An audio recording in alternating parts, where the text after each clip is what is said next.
안녕하세요. 그 다음에 우리 김현주 작가님. 네, 김현주 작가님 안녕하세요. 반갑습니다. 네. 네. 수리마 보살님 안녕하세요.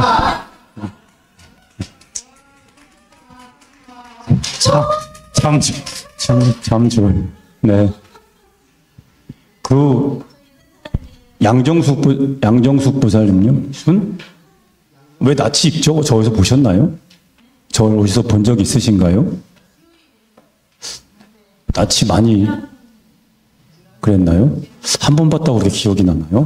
낯이 많이 익은데? 네, 반갑습니다. 지난 시간에 법화경 이제 하기 전에 경전의 내용을 좀 봤죠? 뭐 기억나는 거 뭐 있으세요? 기억나는 거 뭐 있으세요? 아마 하나도 안 날 겁니다. 괜찮습니다. 하나도 안 나도. 그 대신 하나만 그때 기억하라고 했는데 혹시 그건 기억나세요? 그것도 안 나시죠? 괜찮습니다. 괜찮고 앞으로 7강 안에 여러분들이 딱 한 가지만 기억하시면 됩니다. 뭘 기억해야 될까요? 7강 하는 동안에 딱 하나만 여여심으로 감노행하라. 여여심으로 감노행하라.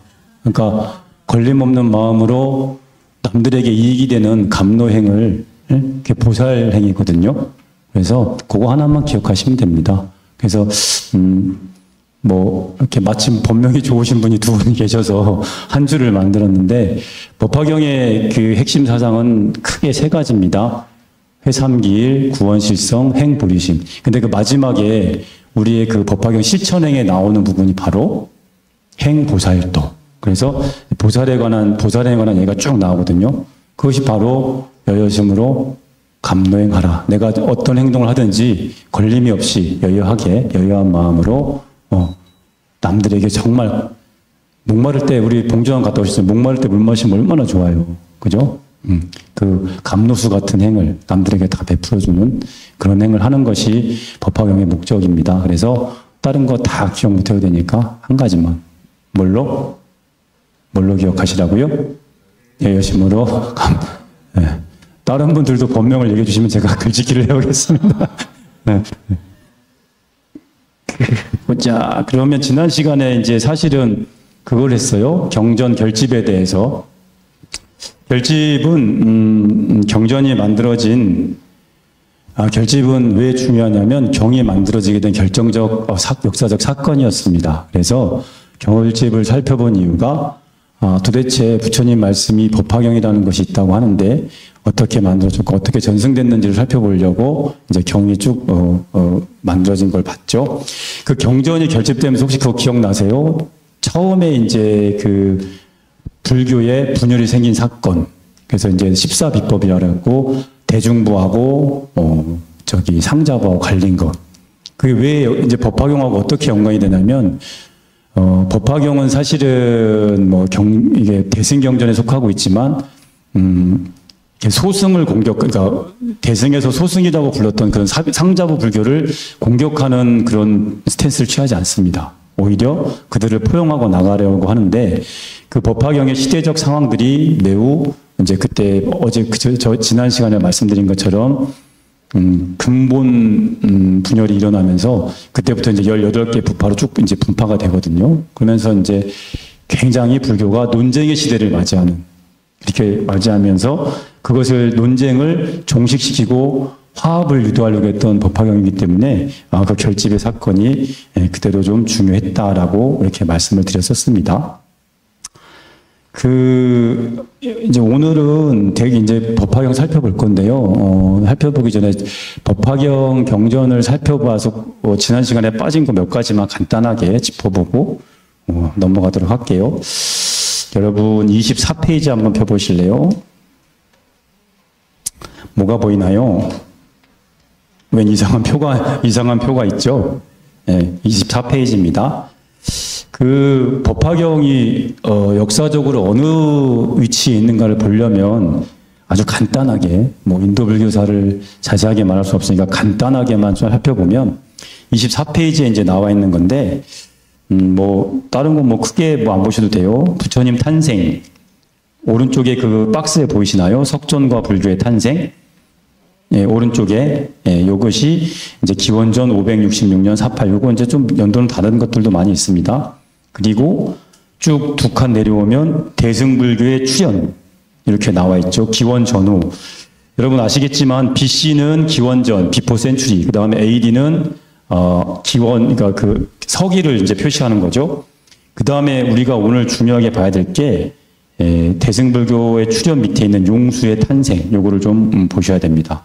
그래서 왼쪽에 그 긴 박스를 보시면 처음에 인도에서 인더스 문명이 생기고 그 다음에 베다가 발전하고 그 다음에 이제 생긴 게 마가다 시대가 있고 그 다음에 생긴 왕조가 마우리아 왕조, 쿠시안 왕조, 국타 왕조, 그 다음에 팔라 왕조, 그 다음에 무굴 제국을 거쳐서 영국 통치 시대 그리고 현대에 이르고 있다. 요거를 뭐 나중에 이따가 말씀드릴 건데 왜 중요하냐면 법화경이 도대체 어느 시기상으로 시간상으로 어디쯤에 있는 거지?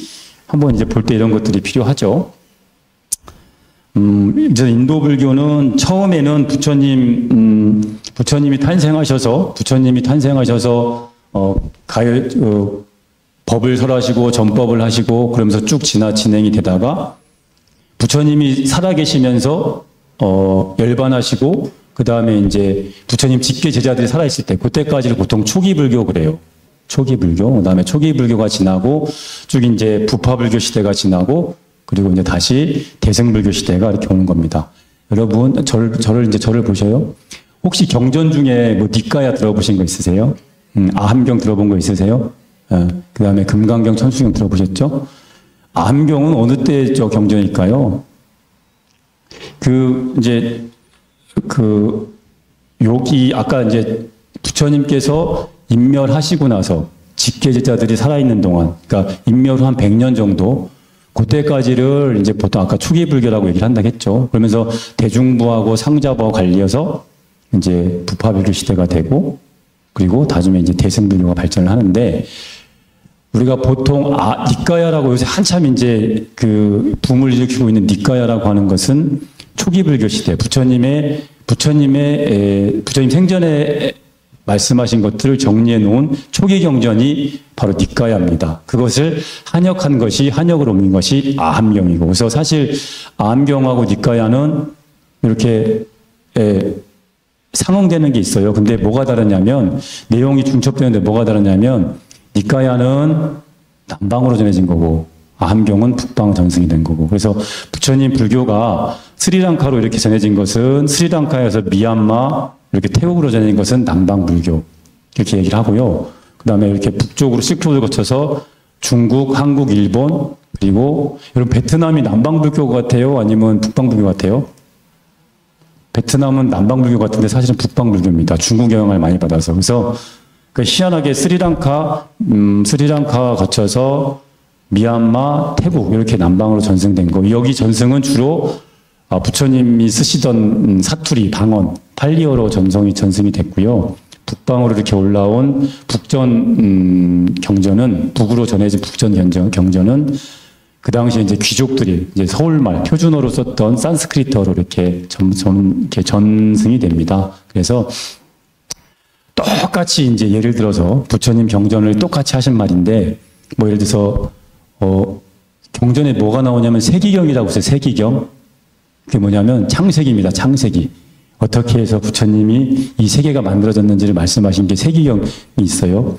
그 똑같은 경을 가지고도 북쪽으로 전파된 것들은 산스크리트 원본으로 해서 세기경으로 한역화되고, 남쪽으로 전해진 것은 니까야라 그래서 또 다르게 전해지고, 그래서 북전과 남전이 조금 다릅니다. 그래서 사실 아함경하고 니까야하고는 좀 이렇게 중첩되는 게 많은데 꼭 다 이렇게 맞아떨어지진 않거든요. 그래서 니까야나 아함경 그러면 부처님께서 초기 불교에 관한 경전들이구나라고 이해하시면 됩니다. 그래서 우리 여러분 들어보신 아함경 중에 뭐 있어요? 장아함. 그죠? 장아함은 말 그대로 긴 아함. 아함이라는 게 아그마에서 나온 거거든요. 아그마가 뭐냐면 전승되다. 입으로 전승되다는 뜻이에요. 그래서 장아함은 해당되는 니까야가 D가 니까야입니다. D가 길다. 이거 여기 안 적으셔도 되고 여기 있어요. 27페이지에 나와 있습니다. D가 니까야는 길다. 그 다음에 중하함은 뭐예요? 중간 길이. 그래서 마지막가 중간 길이라는 뜻이에요. 그리고 마지막이 아니라 이제 주제별로 묶은 것이 자바함입니다. 이것은 쌍유타니까 그래서 여러분들 아마 들어보셨을 거예요. 주제별로 묶은 거. 그다음에 이제 증일라함은 하나씩 숫자를 더해가는 거죠. 증일. 숫자별로 법수대로 묶은 것. 이것은 이제 니까야에 해당하는 게 앙구타라 니까야입니다. 그 니까야는 5종류인데 아함은 4아함이에요. 그래서 유일하게 배대되지 않는 게 여러분 아시는 것처럼 쿠타카 니까야라고 이것은 이제 4가지 니까야에 포함되지 않는 15개의 독립된 경전을 모은 것. 그래서 여러분들 잘 아는 법구경, 그죠? 그 다음에 수타니파타 이런 유명한 경전들이 이렇게 있습니다. 그래서 여러분들이 이제 막 요새 니까야 붐이 불고 니까야를 읽고 하는데 니까야가 어디쯤에 적혀 있는 거지? 이렇게 한번 보시면 시기적으로 이제 이해를 하시면 돼요. 니까야는 초기에 부처님께서 말씀하신 것, 초기 경전에 속한다라고 이해하시면 됩니다. 그래서 이제 니까야는 바구니란 뜻, 물건을 담는 바구니란 뜻이거든요. 부처님 말씀을 담는 바구니 혹은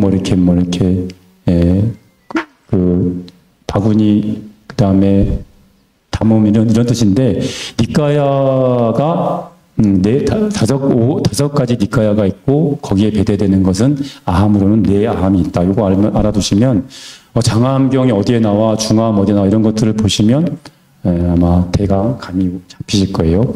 그러면 법화경은 어디 있어요? 부처님 말씀이라는데 법화경은 어디 있나요? 니까야 중에 어디에 해당할까요? 법화경은 니까야에 해당하지 않습니다. 왜냐하면 이제 그 부분을 좀 말씀드리려고 하는 거예요. 아까 그 24페이지에 보시면 대승불교 그러니까 그 AD 대승불교가 기원 전후로 이렇게 발생이 되거든요. 대승불교라고 하면 뭐냐면 우리나라가 대승불교입니까? 소승불교입니까? 대승이라고 하죠. 근데 사실은 소승의 형태를 띠고 있는 것도 많습니다. 왜냐하면 교학에 몰두하거나 혼자 조용한 선정을 닦거나 그런 형태들은 소승의 형태거든요. 근데 우리나라는 대승불교를 표방을 하죠. 근데 역사를 다시 한번 이렇게 생각해 보시면 맨 처음에 부처님께서 인멸하시고 그 다음에 이제 분열이 일어나고 그러면서 어떤 현상이 벌어지냐면 스님들이 그 비구들이 왕족과 귀족의 지원을 받아요. 그래갖고 부처님 당시 했던 필수 생활이 탁발이었는데 탁발을 안 하고 사원, 지금 현재의 우리나라처럼 사원에 거주를 하기 시작합니다. 그럼 어때요? 탁발 나갈 일도 없고 생활이 편해지잖아요. 더군다나 전폭적인 지지를 받는 거야. 그러면 어때요? 그 중에는 열심히 책만 파는 스님들도 있을 것이고 교리를 연구하는 스님들도 있을 것이고 선정을 하는 참선을 따는 스님도 있었을 것이고 근데 어때요? 그때도 말씀드렸지만 이 복잡한 교리를 막 말씀하시면 여러분 어때요? 저 스님 되게 뭔가 많이 하는 것 같다 막 그럴 거 아니에요. 뭔가 세 보이고 그리고 말로 모든 사람들을 제압하면 그러니까 무슨 이야기냐면 이 정주 생활 그러니까 사원에 정착해서 탁발을 나가지 않고 귀족과 왕족의 지원을 받으면서 교리를 계속 연구하다 보니까 어떤 현상이 벌어지냐면 그냥 그 교리만 연구하는 거예요. 수행 안 하고 대중들 안 만나고 그러다 보니까 교학이 굉장히 복잡해지고 난해해지고 사회말로 현학적으로 굉장히 화려하게 변합니다. 그래서 사람의 심리를 그때 말씀드린 것처럼 세상을 100가지 근본 요소로 구분한다든지 75가지로 구분한다든지 막 그런 것들이 막 쏟아져 나오기 시작하는 거예요. 그러니까 그런 것들이 쭉 이어져 오다가 기원 전후로 어떤 현상이 벌어지냐면 저거는 부처님 모습이 아닌 것 같은데라고 하는 의심을 가진 일군의 집단이 이제 등장하기 시작하는 거예요. 그것을 이제 우리가 보살 집단이라고 표현을 하는데 무슨 이야기냐면 저것은 저렇게 탁발 안 하고 저렇게 자기들만 아주 번세한 교리 체계를 가지고 저것만을 계속 유지하고 발전시키는 것은 부처님의 참 모습이 아니다라고 비판을 합니다. 그게 어떤 사람들이었냐면 여러분들 같은 사람, 제가자들이었어요. 제가자들. 그때 부처님 생애 배우셔서 기억나시겠지만 부처님께서 돌아가시면서 뭐라 그래요? 내가 죽어서 화장을 하면 전륜성왕의 예에 준하는 그 예로 화장을 하되 그 사리는 비구들은 손대지 마. 니들은 공부만 해. 절대 아무것도 하지 말고 내 사리는 제가자들에게 모두 맡겨라 그렇게 말씀하시거든요. 그러니까 그 사리를 8등분해서 각 나라별로 다 이렇게 하고 탑을 세워서 이렇게 봉안을 했는데 그 비구들이 그 탑을 못 지키니까 제가자들 중에 그 탑에 앉아서 그 탑을 지키고 청소하고 그 다음에 부처님을 흠모하고 그렇게 했던 일군의 사람도 있을 거 아니에요. 제가자들 중에. 그런 분들 중에 이제 좀 부처님을 계속 흠모하고 고민하고 부처님 말씀이 뭘까를 막 고민하던 분들 중에 저 지금 상자부에서 하는 행태는 부처님의 근본 모습이 아니다라고 비판하기 시작하는 거예요. 그러니까 아마 뭐 여러분들도 경전 공부 많이 하시다 보면 부처님 말씀이 뭐다고 계속 이렇게 보시다 보면 저것은 부처님 말씀이 아니다라고 하는 것들이 아마 구별이 되실 거잖아요. 그런 제가자들을 중심으로 기존의 상자부 불교, 소승불교를 비판하기 시작합니다.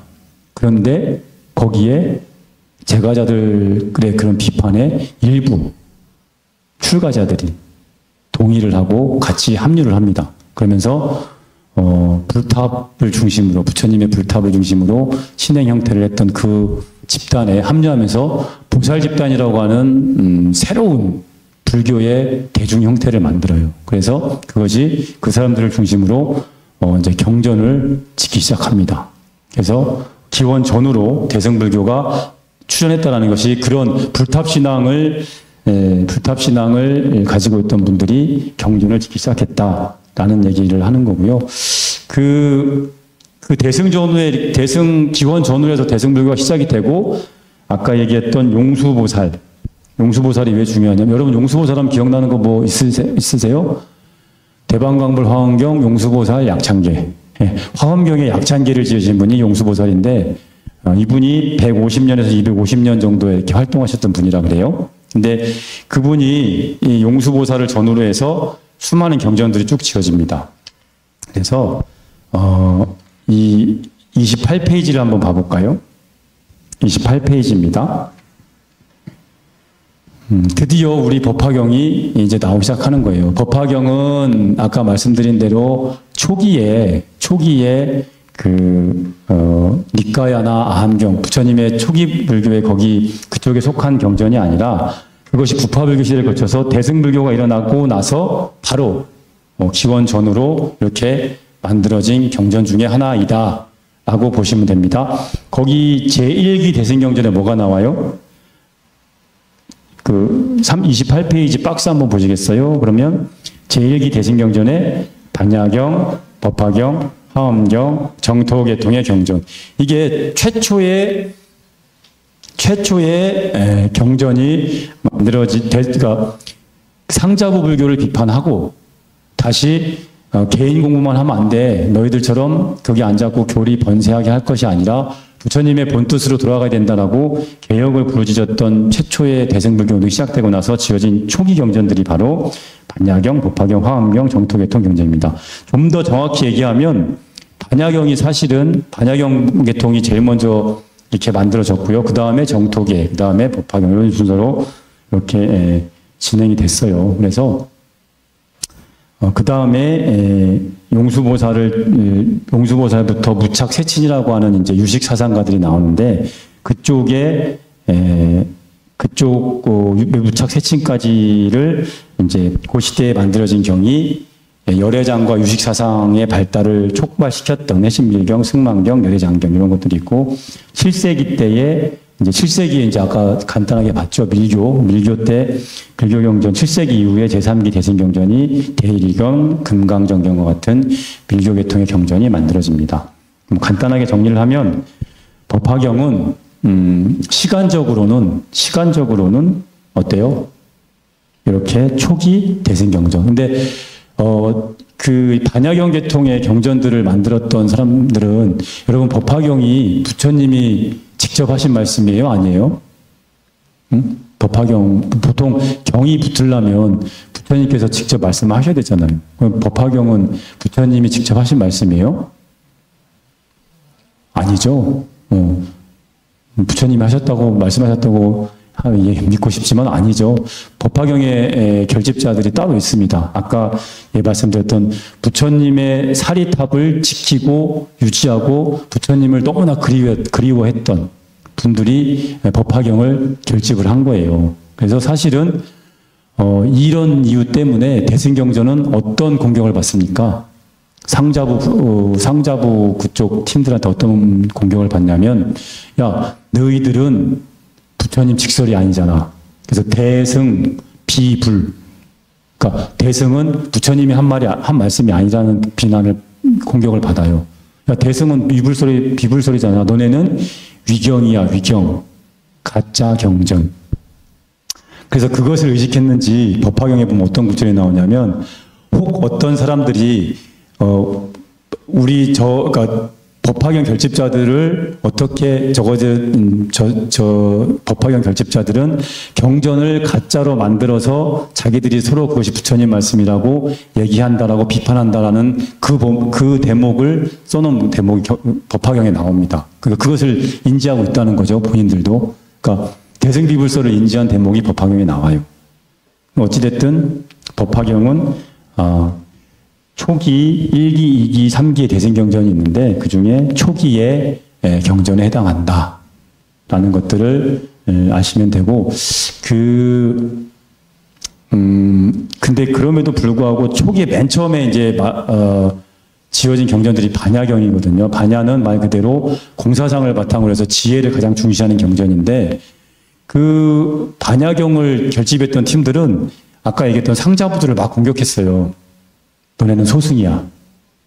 여러분 소승 대승 들어보셨죠? 마하야나, 히나야나. 그러니까 너네는 소승이 뭐냐면 작을 소자에 수레 승자. 너네는 작은 수레야. 니네들만 잘 먹고 니네들만 공부하면 되지? 라고 막 비판을 합니다. 소승이 그러니까 상자불교가 소승이라고 비판받으니까 열받아갖고, 야, 니네는 부처님 말씀도 아니잖아. 대승 비불자들이 유경 가지고 무슨 공격을 하니? 이렇게 막 싸움을 했던 거죠. 그래서 논쟁의 시대, 다툼의 시대가 바로 그 시대의 모습이다라고 보시면 됩니다. 법화경 혹시 조금 읽어보시면 모르겠지만 사실 정말 얼핏 읽으면 옛날 얘기가, 그러니까 이야기 하는 것 같아요. 이야기. 그러니까 뭐 무슨 교학 체계가 뭐 오이 100법, 오이 70법 그런 것처럼 세상을 뭐 어떻게 설명한 것도 없고 그냥 이야기거리, 그냥 소소한 이야기구나라고 그런 느낌을 많이 받거든요. 그 다음에 법화경을 수지 독송하는 게 제일 좋은 공덕이란 말만 계속 반복해서 나오고, 그 다음에 또 마지막엔 약간의 협박같이 느껴지는, 법화경을 경시하고 법화경 읽는 사람 흉보면 니들은 큰 과보를 받아. 근데 이제 처음에 이런 역사적 상황들을 모르고 보면 왜 저렇게 반복적으로 법화경 수지 독송을 권하고 그 법화경 수지 독송하는 것을 비방하는 과보가 저렇게 무섭다고 얘기하는지 라고 했는지 좀 이해가 안 갔거든요. 근데 상황들을 보면 어때요? 이게 일종의 뭡니까? 마케팅. 왜냐하면 얼마나 절실했겠어요. 기존의 상자부 불교를 하시는 분들은 대한불교 조계종처럼 흔들릴 수 없는 막강한 권위와 존경을 받고 수행 권력까지 쟁취한 분들이 상자부 불교에 곳곳에 배치되어서 왕족과 귀족의 후원을 받고 있었는데, 지금 막 새로 태동한 대승불교 집단인 보살 집단은 뭐예요? 아무리 좋은 사상이지만 어때요? 신흥 사상이다 보니까 세력도 없고 힘도 없고, 그러니까 어때요? 최대한 자신들의 경전을, 사상을 널리 말하자면 전도죠, 전도. 포교해야 되니까, 전해야 되니까, 지금 뭐 전도라는 말을 저쪽에서 많이 쓰는데 사실 전도는 우리말입니다. 장로도 우리말이고, 전도를 해야 됐기 때문에 어쩔 수 없이 그렇게 반복적으로 수지에 독송하는 공덕을 이야기하고, 그 다음에 그것을 비난했을 때 어떤 과보를 받는가를 할 수밖에 없지 않았나. 왜냐하면 세력이 너무 약했으니까. 그렇게 이해를 하시면 조금 법화경의 내용이 이해가 갑니다. 자, 그러면 이제 역사적으로 법화경은 초기불교, 부파불교 다음에 대승불교 초기에 제일 먼저 극초기, 대승 극초기는 반야경 계통이고요. 그 다음에 이어서 나온 게 법화경입니다. 그래서 법화경은 대승 초기에 만들어진, 시기적으로 대승 초기에 만들어진, 기원 후 약 50년에서 150년 사이에 만들어진 초기에 속하는 경전이다라고 알고 계시면, 아, 법화경이 대강 시기상으로 어떤 상황들에 결쳐 있느냐를 아실 수 있을 것 같아요. 그 다음에 법화경 얘기할 때 또 꼭 한번 들어보셔야 될 얘기가 교상판석입니다. 교상판석은 뭐 이게 너무 교학적으로 복잡한 건 아닌데, 교상판석은 말 그대로 부처님 가르침을 판별하고 해석하는 거예요. 근데 처음에는 이 교상판석은 중국에서 이제 이루어지거든요. 자, 중국의 불교가 전래됐을 때 초기 불교, 부파불교, 그러니까 불교의 흐름이 초기 불교, 부파불교, 대승불교 이렇게 흐름이 흘러가잖아요.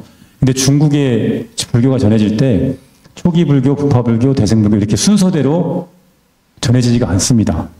초기, 부파 막 이렇게 섞여서 막 들어가요. 대승. 그러니까 그러다 보니까 중국 사람들은 야, 저쪽 인도에 외국인 성자가 인도라는 나라에서 부타라는 고타마라고 하는 성자가 다 말씀을 했다는 똑같은 경이라고 하는데 어때요? 너무나 많이 한꺼번에 섞여서.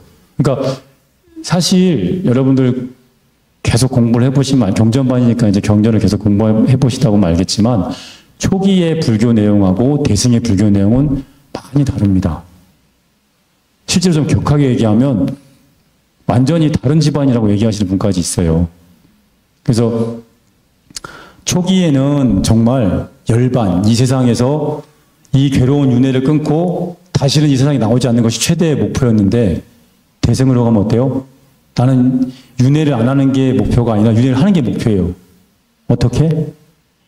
원생으로. 그러니까 업으로 윤회를 받아서 하는 게 아니라 내가 정말 나는 이미 깨달음의 경지에 갈 수 있는데 나는 내가 사랑하는 나와 다르지 않은 나와 같은 똑같은 불성을 지니고 있는 중생들을 위해서 성부를 미루고 열반을 미루고 다시 원력으로 세생생 윤회를 하겠다고 나오는 사상이 이상형으로 나옵니다. 그래서 뭐 지장보살도 그렇고 많이 법장비구도 그렇고 많이 나오잖아요.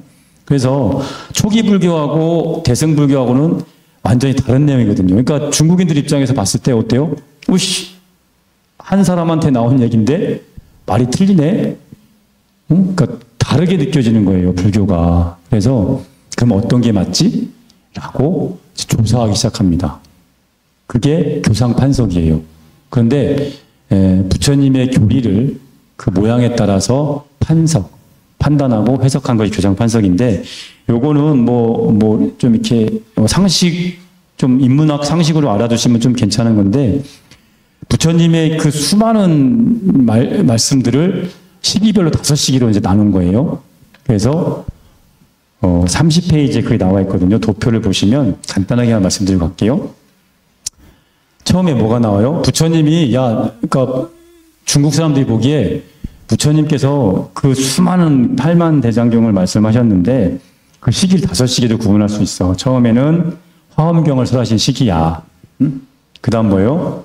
아함을 설하신 시기고, 그 다음에 방등경전. 방등은 이제 대승경전을 얘기합니다. 이 방자가 이게 모방자에다가 평등할 등자거든요. 그래서 대승경 얘기하는데, 그 다음에는 대승경전 설하시기고, 그 다음에는 반야경을 설하셨고, 그 다음에 법화열반을 설하셨어. 이 얘기를 하는 겁니다. 이 교상판석을 하신 대표적인 스님이 중국의 천태대사, 천태종의 시조죠. 천태대사가 이걸 한 건데, 여러분 이게 무슨 말인지 좀 이해가 가세요? 안 가시죠? 그러니까 부처님의 경전이 수두룩하게 안 가시면 저를 보세요. 이해가 가시면 책을 보시고 이해가 안 가시면 저를 보세요. 중국에 경전이 한꺼번에 다 들어왔단 말이에요. 화엄경, 법화경, 싹 들어왔어. 아함경, 방경. 그러면 중국인들이, 어떤 게 먼저 지어지고 어떤 게 나중에 지어진 거야? 궁금하기 시작한 거예요. 그래서 그거를 순서대로 다시 자기들이 정리한 거예요. 이게 역사적으로 맞을까요? 안 맞을까요? 그 화엄시는 뭐냐면 처음에 부처님이 초전법륜경을, 그러니까 부처님께서 최초로 깨닫고 설법하신 게 초전법륜경인데, 그 초전법륜경을 설하시기 전에 이미 21일간 화엄경을 설했다고 생각한 거예요. 그래서 화엄경을 최고의 가치로 보는 겁니다. 이 교상판석에 의하면. 그러니까 초전법륜경을 설하시기 전에 부처님께서 화엄경을 딱 21일간 설했는데 아무도 못 알아듣더라 이거예요. 아무도 못 알아듣더라 이거야. 마치 유치원생들을 데리고 대학교에서 배울 만한 걸 딱 말하니까 유치원 애들이 알아듣겠어요. 못 알아보면 그냥 뜨아하고 있었던 거예요. 그래서 부처님께서 어떻게까지 얘기하냐면, 그래서 부처님께서 법을 설할까 말까 고민하셨다는 근거를 이거를 갖고 듭니다. 중국인들은 아이고야, 중국인들은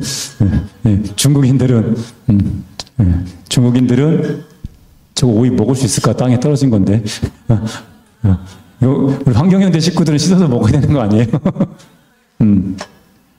중국인들은 정말 상상력이 기발합니다. 인도인들도 상상력이 기발하지만 중국 분들도 기발해요. 야, 부처님께서 설법을 안 하려고 하신 이유가 이 화엄경 때문에 그런 거야. 화엄경 얘기했더니 아무도 못 알아듣는 거야. 그래서 부처님이 설법을 안 하시겠다고 했다. 근데 뭐가 나와요? 그때 범천이 부랴부랴 내려와서 부처님, 그래도 법을 설하셔야 됩니다.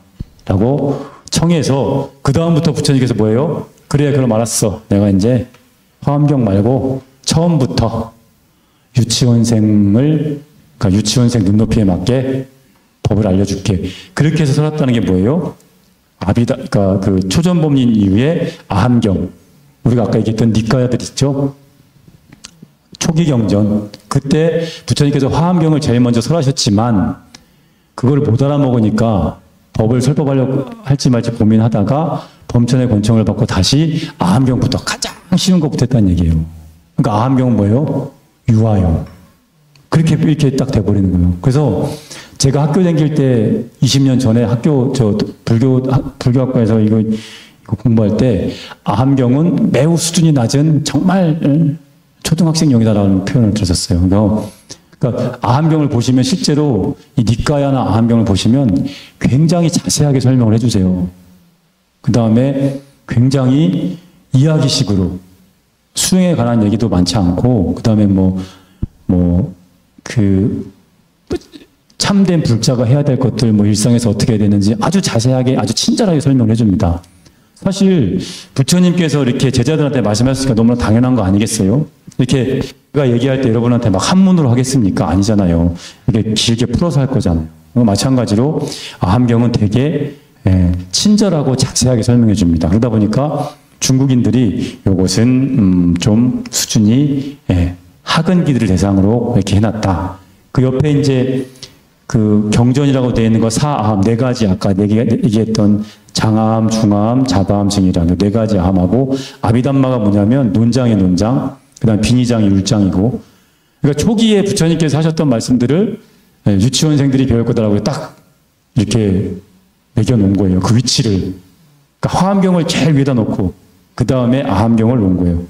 그러고서 조금 수준이 올라가면 유치원 졸업하면 뭐예요? 초등학교 들어가면 방등경 공부할 시간입니다. 방등.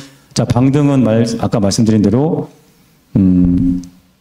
그 대승경전이에요. 대승경전인데 대승경전 중에 법화경, 열반경, 화엄경을 뺀 나머지 전체 경전, 유마경, 능가경, 능엄경, 승망경 이런 것들. 그러니까 방등이라는 것 자체가 이제 아까 얘기했듯이 넓고 깊은 진리에 이르는 것을 상세하게, 이 등자가 평등하다는 얘기거든요. 평등하게 쭉 설해놓은 것이다. 그래서 이 대승경전은 그래 나름 조금 수준이 올라가야 배울 수 있어. 그 다음에 그런 대승경전보다 그 대승경전을 다 공부하고 나면 한 단계 더 업그레이드해서 뭘 배워요? 반야시. 그러니까 반야경을 설법한 시기를 반야시 그래요. 뭐냐면 마하반야경, 대품반야경, 금강반야경, 600부 반야경이 여기에 속합니다. 그죠? 우리가 얘기하는 반야경, 금강 여기 다 나오는 거예요. 자, 그런데 그거보다 더, 이제 우리 사실 소외경전이 금강경이잖아요. 금강경은 반야경 16회 중에 9회에 나오는 게 금강경이거든요. 그러면 그 금강경 중보다 야 이게 더 높은 게 뭐예요? 법화 열반시. 법화경과 열반경을 설한 시기야. 그렇게 해서 법화경과 열반경을 더 높게 놓습니다. 이거 굉장히 좀 쇼킹한 얘기죠. 그래서 그 가운데에 기간을 더해 보시면 그 30페이지 도표 보시면 맨 왼쪽에 5시기가 있어요. 화엄경을 설한 시기, 아함경을 설한 시기, 방등경을 설한 시기, 반야경을 설한 시기, 법화 열반경을 설한 시기 있고 그 기간이 있어요. 초전법륜 이전에 21일간 이것을 화엄경을 설했다는 게 이제 21일간 화엄경을 설했다는 얘기가 나오죠. 그 다음에 아함시는 어때요?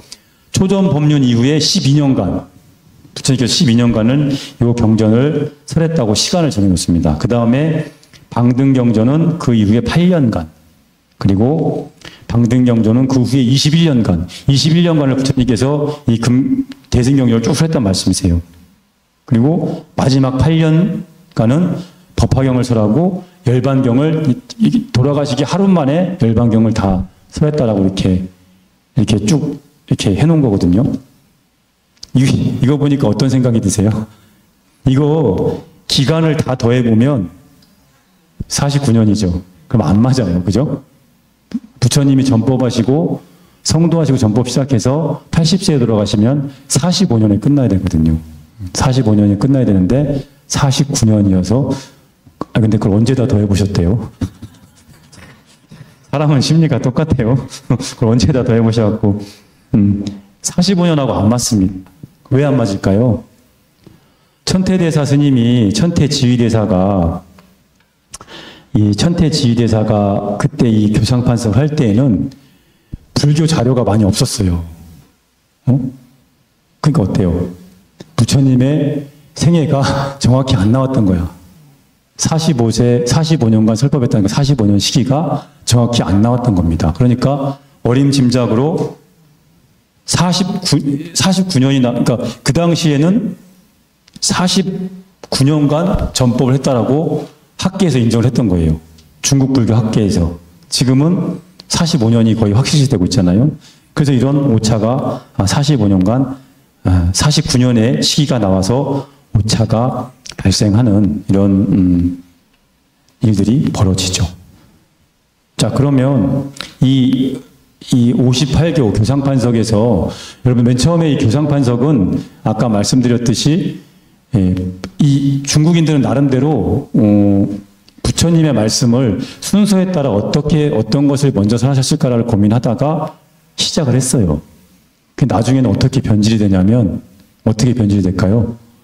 자기들이 믿고 따르는 경전이 제일 수승하다고 하는 그 자기 경전을, 자기 종파를, 자기 종단을 내세우는데 근거로 씁니다. 그래서 법화경을 제일 수승한 경전을 놓는 팀은 법화경을 수지하는 사람들이 가장 수승하다고 얘기할 거고, 화엄경을 믿고 따르는 사람들은 화엄경이 가장 수승하다고 얘기할 것이고, 아니 우리는 능가경 존자인데 사실 능가경 굉장히 중요하거든요. 근데 지금 여기에 의하면 세 번째, 유치원 벗어나고 초등학교 능가 행자들이 보면 얼마나 속이 뒤집어지겠어요. 그래서 나름대로 이 교상판석을 천태대사만 한 게 아니라 화엄정도 하고 나름대로 다 교상판석을 합니다. 아니야, 천태스님 잘못 본 거요. 우리 이게 제일이지. 그래서 처음에는 교상판석으로 시작을 했지만 나중에 부처님의 설법을 시기적으로 정리하는 것을 시작했지만 나중에는 어때요? 자기들의 종파를 내세우는 것으로 활용되고 이용되었다. 근데 역사적으로 보면 사실 이것은 딱히 맞는 것은 아니다. 그럼에도 불구하고 여러분 어떤 경이 제일 마음에 드세요? 여러분의 소외경전은 뭐예요? 유정숙 불자님 소외경전이 뭡니까? 유정순 불자님이라 그랬나요? 소외경전이 뭐 읽고 가장 좋아하는 경전이 뭐예요? 좋습니다. 무화경이네, 무화경. 나는 아무것도 무화지경에 무화경은 굉장히 중요한 경입니다. 네, 저번에도 말씀드렸지만 앞으로 저는 아무것도 연연하지 않는 무화경 한번 나중에 읽어보세요. 무화경 진짜 수행에서 굉장히 중요한 경이에요. 초전법문경 무화경 그때 말씀드렸지만. 우리 총무님은 무슨 경, 소유경 전하세요?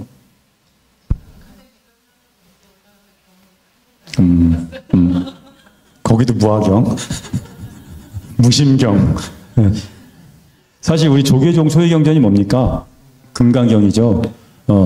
금강경을 끊임없이 읽는단 말이에요. 근데 여기 천태대사 여기에 의하면 금강경보다 법화경이 더 수승하다고 나오죠.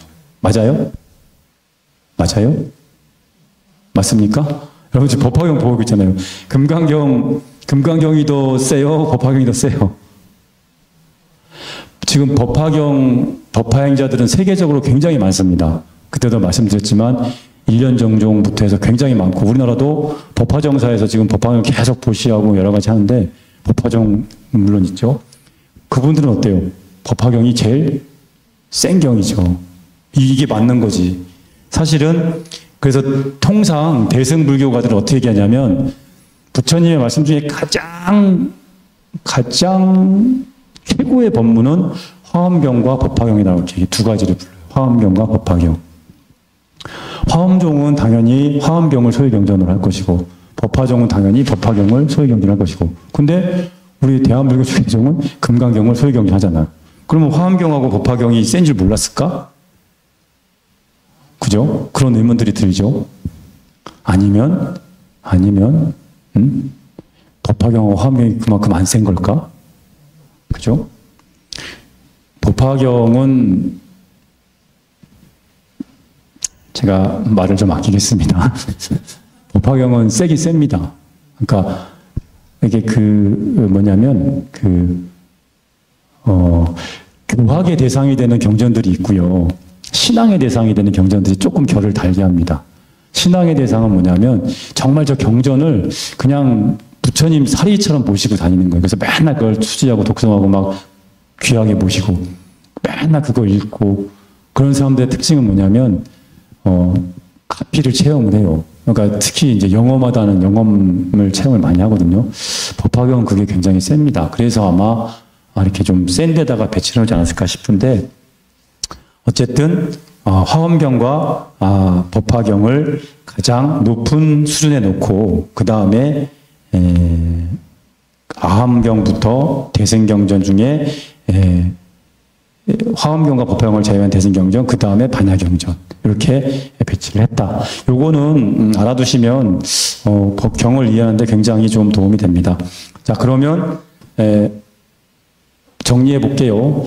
부처님이 인멸하시고 나서 결집을 통해서 경인전이라는 것들이 만들어지고 경전은 부처님의 직계 제자들이 살아있는 인멸 후 100년 정도까지를 초기불교라고 하는데 그 초기불교는 니까야 또는 암이라고 하는 그런 형태로 남북으로 전승이 되고 그 다음에 부파불교가 초기불교 시대를 지나서 부파불교의 시대가 되면서 각자 부파의 소의 경전들을 만들고 논장을 만들고 그렇게 진행이 되다가 그런 부파불교의 현학적이고 번세한 교리체계를 그리고 수행의 모습을 비판하면서 새로 생겨난 것이 바로 대승운동가들이고 그 대승운동가들은 부처님의 사리를 모신 탑을 중심으로 항상 예배하고 공경하고 부처님을 흠모했던 사람들, 그래서 부처님의 본 모습으로 다시 돌아가고자 했던 사람들이 만들어낸 경전이 바로 대승경전들이고 법화경은 그 가운데 극초기 다음에 바로 이어서 나타난 초기 경전군에 해당한다. 그리고 그것이 중국에 전해지면서 교상판석이라고 하는 것을 통해서 부처님 말씀의 최고의 지위까지 올라가서 한국에서 계속 지금 그 지위를 유지하고 있다. 그리고 금강경과 법화경과 화엄경 중에 어느 경전이 가장 센 경전인가? 그것은 여러분들이 답을 찾아보시기를 바랍니다. 어쨌든 법화경은 시기적으로는 초기 대승에 속하고 그 다음에 교상판석상으로는 맨 마지막 법화 열반시, 시라는 게 때라는 시간할 때 그 시자예요. 법화 열반시를 법화 법화 열반시에 속하면서 부처님께서 마지막 최후에 하신 설법으로 기록이 되어 있습니다. 열반경 빼고 열반경은 하루만 하시고 돌아가셨다고 하고 법화경은 8년 설법하셨다고 이렇게 말씀하세요. 그래서 최후에 하신 설법이니만큼 가장 중요하고 가장 심오한 내용을 담고 있다라고 물론 기억은 안 되시겠지만 한번 드러나 놓으시면 좋겠습니다. 자, 조금 쉬었다가 경의 구조에 대해서 너무 좀 지루한 얘기만 했는데 그 다음부터 조금 임팩트 있는 얘기를 할게요. 10분 쉬었다 하겠습니다.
신심화.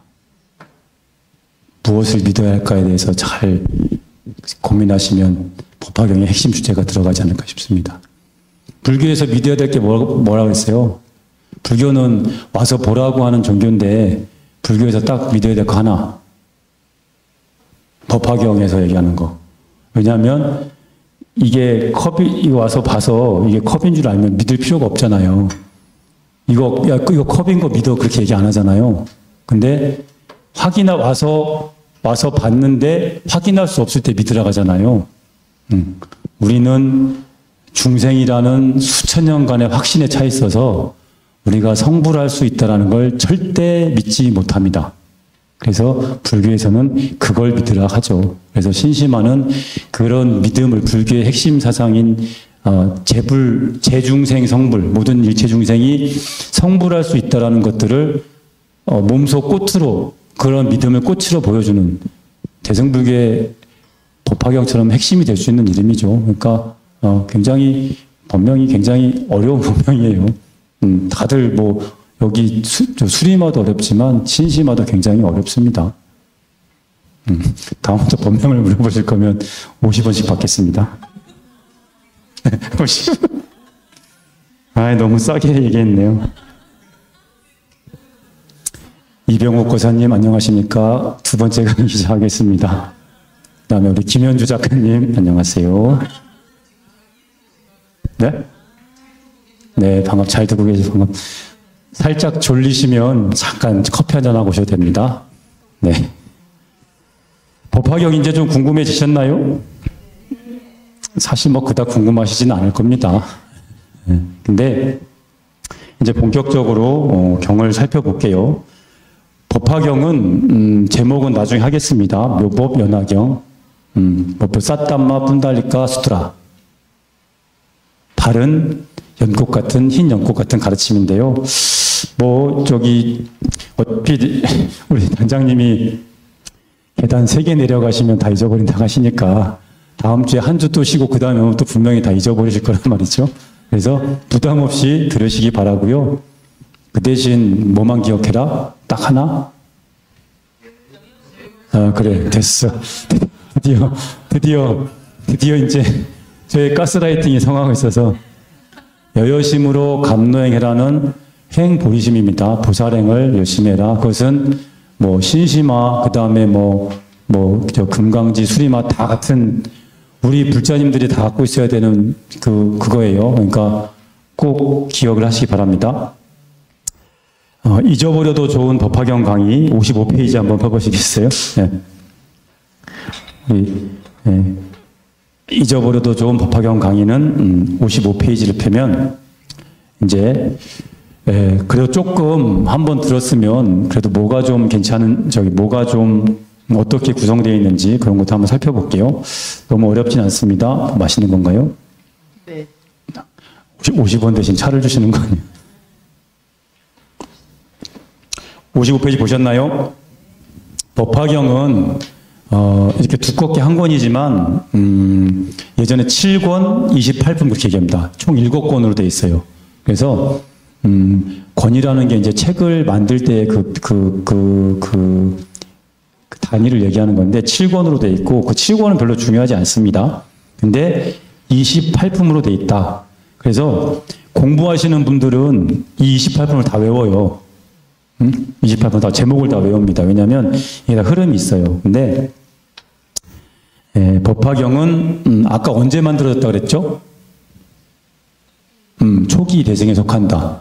계단도 안 내려가셨는데 잊어버리셨어요. 계단도 안 내려가셨는데 초기 경전에 대승 경제에 속하는데 정확히 얘기하면 기원 후, 그러니까 이제 서기 50년, 그 다음에 100년, 150년, 요거는 아마 기억하기 쉬우실 거예요. 50년 단위로 끊어지거든요. 세 번에 걸쳐서 경전이 결집이 됩니다. 특이하죠? 보통 경전이 한 번에 결집되는데 서기 AD 50년, AD 100년, 150년 이렇게 세 번에 걸쳐서 결집이 됩니다. 그래서 55페이지 보시면 제1품이 뭐예요? 맨 오른쪽에 보면 품이 나와 있죠? 서품, 그 다음에 방편품, 제3이 비유품, 제4가 신해품, 제5가 약초육품, 제6 수기품, 제7 화석유품, 제8 500제자 수기품, 제9 수학무학 인기품. 요 제9품까지가 처음에 만들어진 걸로 법화경 연구가들에서 밝혀졌습니다. 이 서품은 이때 안 만들어져요. 그러니까 2품부터 9품까지 처음에 AD 50년에 처음으로 제작된 그러니까 편의상 이거를 이제 1류, 그러니까 1류, 2류, 3류인데 처음에 만들었다 해서 1류 법화경, 또 이제 원시 법화경 이렇게 표현하기도 해요. 근데 2품부터 9품까지 처음에 만들어집니다. 그리고 제10 법사품부터 제22, 맨 밑에 보이시죠? 제22, 맨 밑에가 아니죠. 제22품, 총루품 찾으셨나요? 제10품부터 제22 총루품까지를 두 번째 AD 100년에 걸쳐서 AD 100년경에 이것이 완성이 됩니다. 그래서 이거를 2류 법화경 그래요. 그 나머지, 그러니까 요 22품까지 만들어지면서 이때에 서품을 같이 끼워 넣습니다. 그러니까 처음에 법화경은 원시 형태는 어떻게 되냐면 방편품부터 수학무학 2품까지가 끝이에요.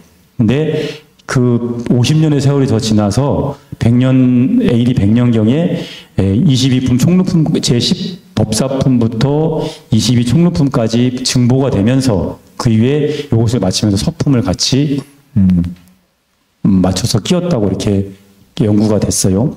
그리고 마지막에 제23 야광보살 본사품부터 제28 보현보살 건반품까지 해서 나머지 보살에 관한 품들이 제3류 법화경, 이것이 150년경에 만들어졌다라고 이렇게 연구가들에서 밝혀졌습니다.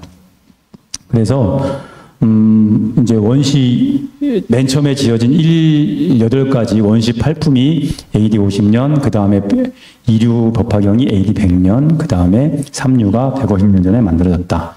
이렇게 이제 법화경을 세 부분으로 나눠서 그러니까 만들어진 시기에 따라서 이렇게 세 시기로 나눠요. 근데 맨 앞에 보시면 법화경 놓고 정문 본문 보이시죠? 맨 왼쪽에 색깔 들어간 거. 이거는 뭐냐면 아까 1류, 2류, 3류 법화경을 만들어진 시기에 따라서 이렇게 나눈 거라면 이 정문과 본문은 그 설법주, 그러니까 어떤 형태로 설법이 되었는가에 따라서 나눈 거예요. 이 적자가 칠판이 없어서 못 쓰겠는데 그 적자가 이 자치적자라고, 그러니까 부처님의 자치, 족적, 그 자치적자입니다. 그래서 그러니까 부처님께서 역사상 정말 인도의 카필라성에서 나와서 이렇게 45년간 설법하시고 80세에 열반하신 그런 부처님의 실제 역사상에 나타난 화연으로서 석가모니 부처님이 자치를 드러내서 설법한 것, 그래서 이제 자치적자에서 정문 그러고요. 이 본문은 뭐냐면 이 근본본자입니다. 뭐냐면 화연의 부처님이 아니라 본불, 비로자납을 본불의 입장에서 법을 설한 것.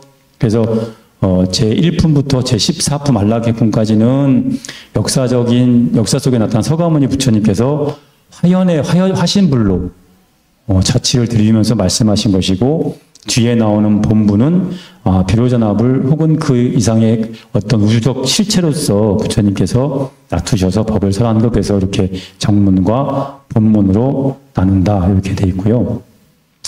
정문과 본문은 각각 이제 서분, 정정분, 유통분, 이제 어떻게 서론, 결론, 본론에 이제 서론, 본론, 결론에 해당하는 것처럼 이렇게 되어 있죠. 그래서 정문에도 이렇게 나눠져 있고 본문도 이렇게 서분, 정정분, 유통분 나눠져 있다.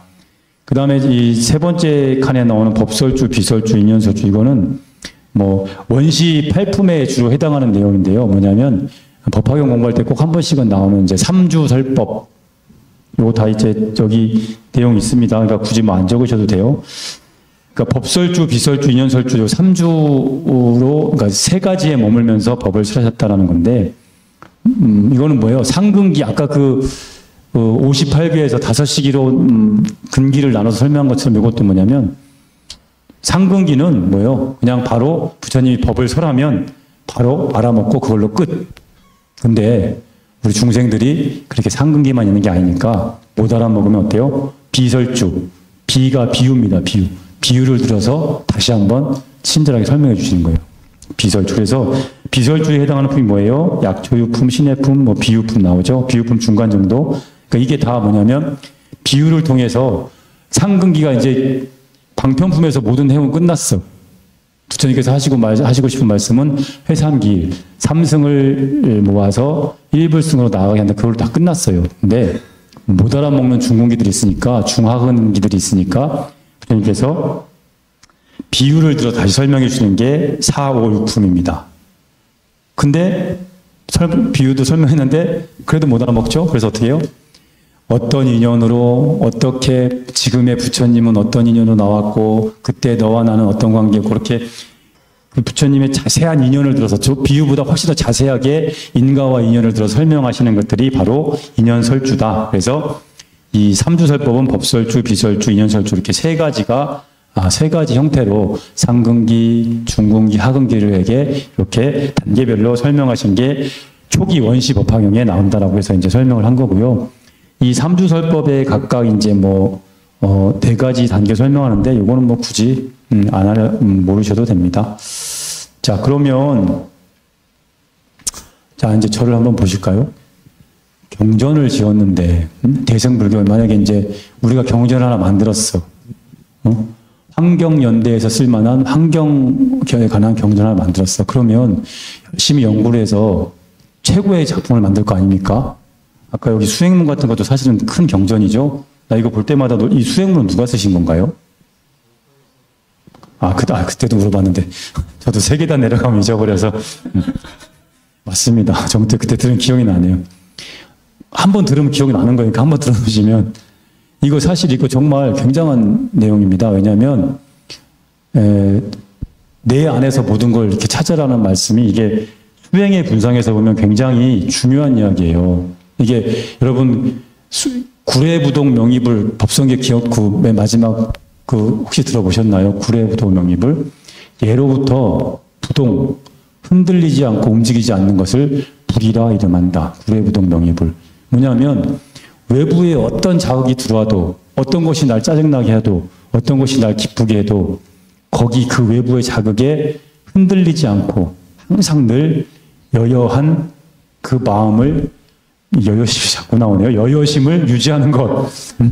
여여심을 유지하는 것. 그것이 바로 불이다.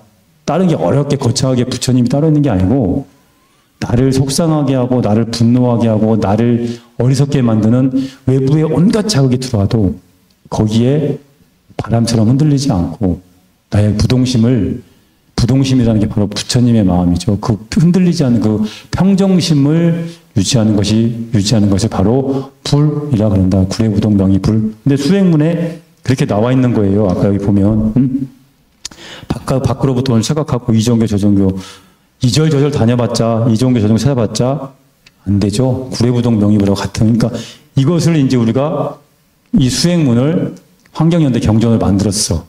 자, 그러면 어때요? 한 번에 최고의 경전을 만들고 싶겠죠. 법화경도 마찬가지일 거 아니겠어요? 우리가 그 대승의 가장 핵심의 수수한 경전을 만드는데 한 번에 끝내야 되는데 한 번에 안 만들어진 거예요. 3번에 걸쳐서. 왜 그랬을까요? 50년 최초 원시법화경 갖고 모자랐을까요? 더군다나 이류법화경에 보면 맨 마지막이 총루품이거든요. 총루품은 뭐예요? 말 그대로 법화경을 널리 부촉하는 품이에요. 이 경 이제 경을 내가 다 얘기했으니까 이 경 갖고 잘 사람들 전파해. 부촉까지 다 끝났단 말이에요. 근데 부촉 끝났는데 또 경이 뒤에 붙은 거예요. 경의 형식에도 안 맞죠, 사실은. 총루품하면 끝나야 되는데. 왜 그랬을까? 이것은 이제 법화경의 사상적인 측면하고도 좀 이렇게 맞물리는 것들이 있어요.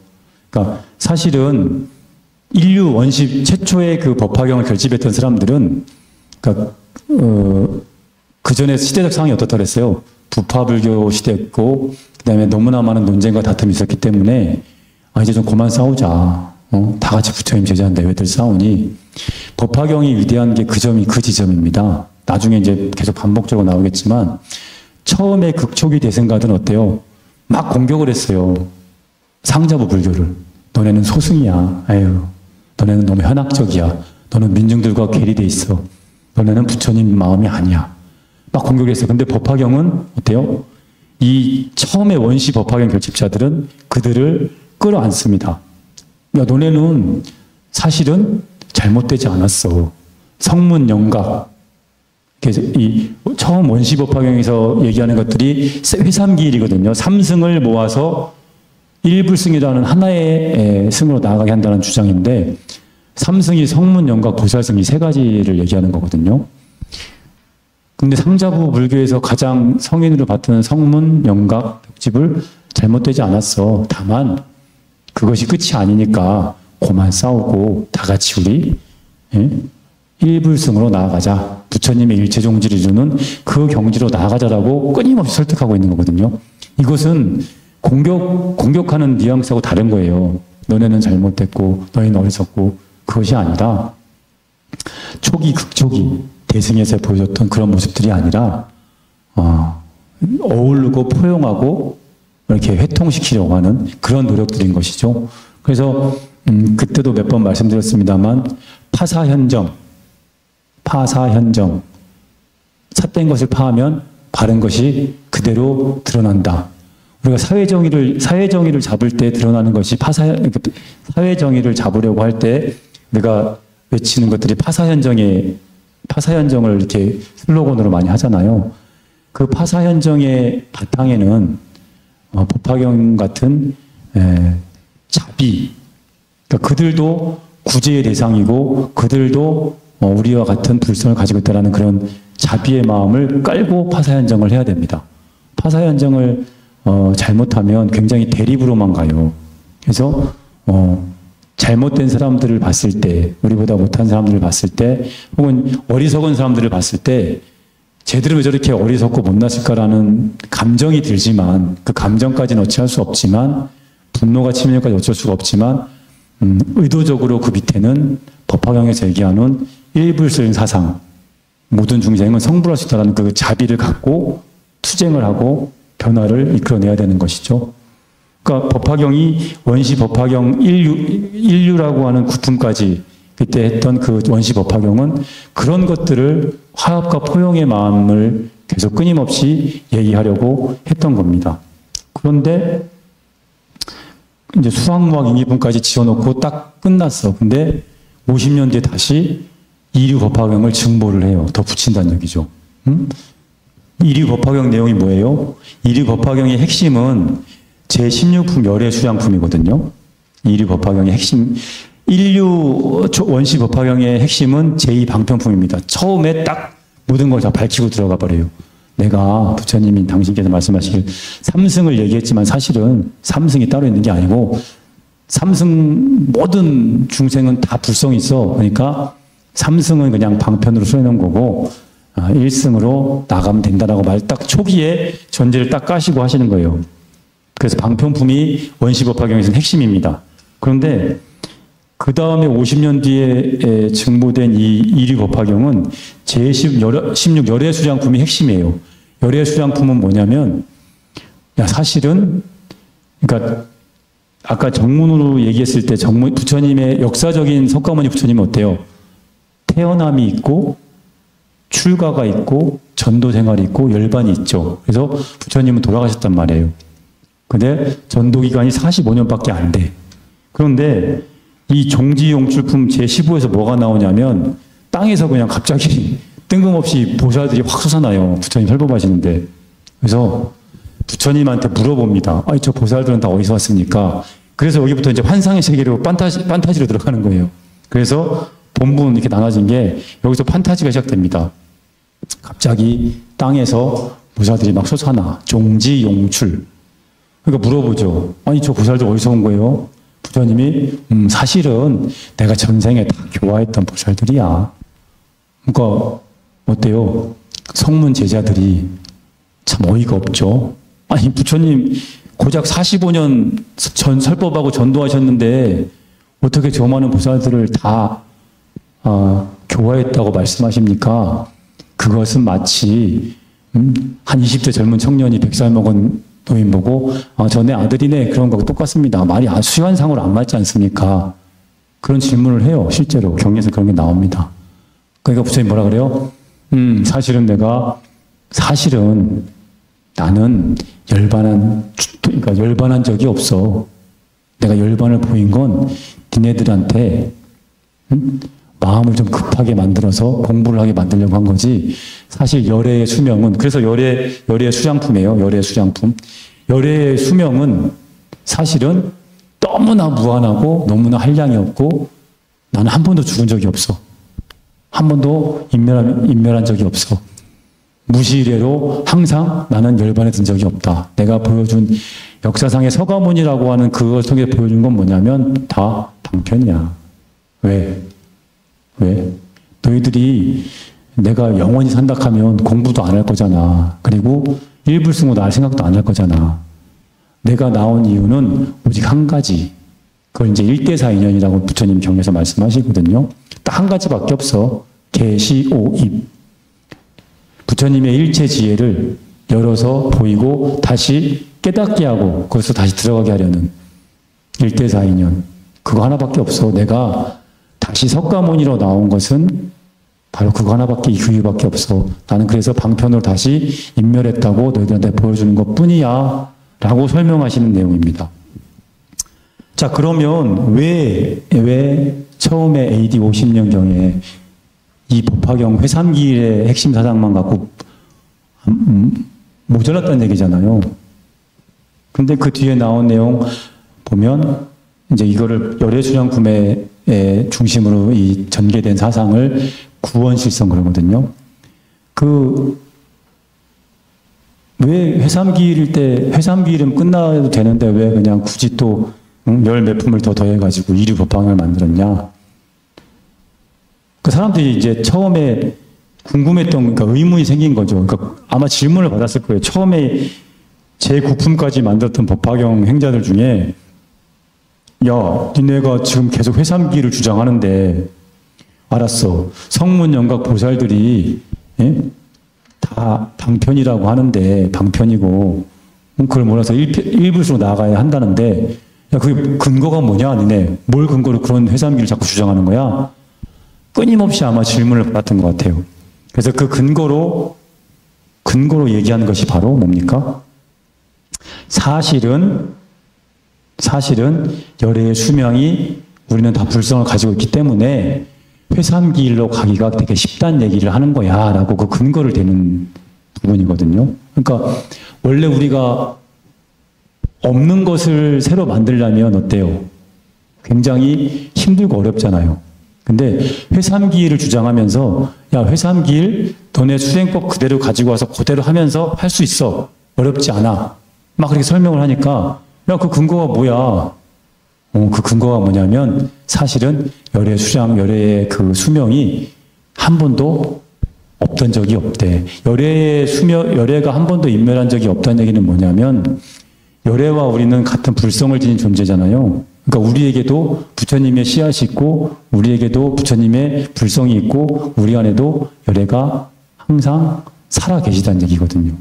그건 무슨 얘기냐면 너도 성불할 수 있고 나도 성불할 수 있어. 그러니까 열애 부처님께서 말씀하신 이 열애의 수명에 관한 것을 근거로 우리는 회삼기일로 가야 돼라고 주장을 하고 있는 겁니다. 그 논리적 전개가. 그래서 이거를 생각을 안 하고 경을 보시면 굉장히 중구난방으로 보여요. 이거 왜 갑자기 열애 무슨 의미가 있지? 이렇게 생각이 되거든요. 근데 회삼기일에 관한 근거로서 열애의 수명, 구원실성, 오래전에 오래되고 먼 시간에 부처님의 실다운 성품을 이루었다는 그 구원실성의 근거를 가지고 회삼기일을 뒷받침하고 있다라고 보시면 조금 이해가 쉽죠. 그런데 그럼 끝나면 되잖아. 근데 또 50년 뒤에 또 왜 또 이걸 뒤에 몇 가지, 6가지, 야광보살 본사품부터 이제는 더 이상 짓지 않으리. 그래갖고 총로품까지 해놓고서 왜 또 6품을 더 갖다 붙였어? 이상하잖아요. 그죠? 근데 뒤에 보시면 삼류법화경은 특징이 뭐예요? 전부 네, 맞습니다. 다란이품만 빼고는 보살에 관한 것들 드디어 뭡니까? 우리 보살님들이 다 나오시는 거예요. 그래서 야광보살 본사품, 모음보살품, 관세음보살 보문품, 보현보살, 무장음보 여러분 관세음보살 보문품 아마 다 굉장히 낯익을 겁니다. 이것은 사실은 요 관음경이라 그래서 따로 이렇게 유통되던 경전이었어요. 따로 관음경이라 그래서. 근데 이것을 요 안으로 끌고 들어온 겁니다. 그래서 관세음보살 보문품을 요 품만 아주 그냥 주구장창 독송을 많이 하기도 하죠. 왜냐하면 관음보살의 가피가 충분히 있기 때문에. 자, 그러면 그래 회삼길 알았어. 그래 그러면 우리는 다 부처니까 삼승을 몰아서 하나의 일불승 나갈 수 있다 치자. 그럼 그 근거가 뭐야? 그 근거가 열의 수명 이만큼 됐어. 끝나야 돼. 한 번 더 붙이죠. 왜 이 보살들을 등장시켜서 총론품까지 마쳤는데 이걸 붙였을까? 아마 이런 질문이 있지 않았을까 싶어요. 야, 그러면 좋아. 100번 양보하자. 그래, 알았어. 니네들, 법화 행자들, 결집 잘하는 사람들, 니들 마음 알겠어. 좋아. 회삼길, 오케이. 그리고 그 근거가 구원실성, 오케이. 알겠어. 근데 사실은 나는 나를 못 믿겠다, 이거. 그죠? 수행자들 중에, 야, 나는 아무리 나를 돌이켜봐도 나는 진짜 중생인 것 같은데? 니네가 하는 얘기 좀 그럴싸해. 그래, 좋아. 다 좋아. 회삼길 좋고 다 좋다 이거야. 사실은 근데 난 니네 말에 믿을 수가 없다. 왜? 내 꼬라지를 봐라. 내가 어떻게 성불할 수 있겠냐. 라는 질문을 끊임없이 받았던 것 같아요. 무슨 이야기냐면, 그래, 회삼길을 해야 되는 걸 알겠고, 그 근거로 우리가 다 부처였다고 치자. 근데 나는 지금 중생이잖아. 어떻게 해야 되냐? 그거에 대한 답이 바로 이 삼류법화경입니다. 뭐예요? 그 답이 뭔 거예요? 나는 중생이지 않느냐에 대한 답이 바로 이 삼류에 나온 그 유명한 열애심으로 감능해라. 보살행해란 얘기예요. 보살행해라 얘기야. 그래서 법화경은 그 1류, 2류, 3류의 그 지어진 시기에 따라서 각각의 문제의식과 질문을 공통됩니다. 그래서 처음에 원시법화경은 나중에 다시 설명할 겁니다. 회삼길. 이제 고만 좀 싸워라. 니네 다 부처님이잖아. 고만 싸우고 그냥 원래 있던 우리가 원래 태어난 그 자리인 일불승의 자리로 나가자. 막 설득을 하는 거예요.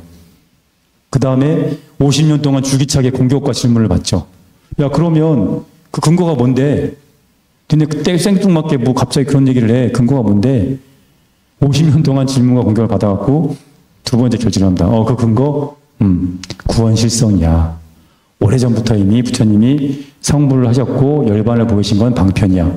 부처님은 한 번도 우리를 떠난 적이 없고 우리 안에 불성으로 다 존재하신다.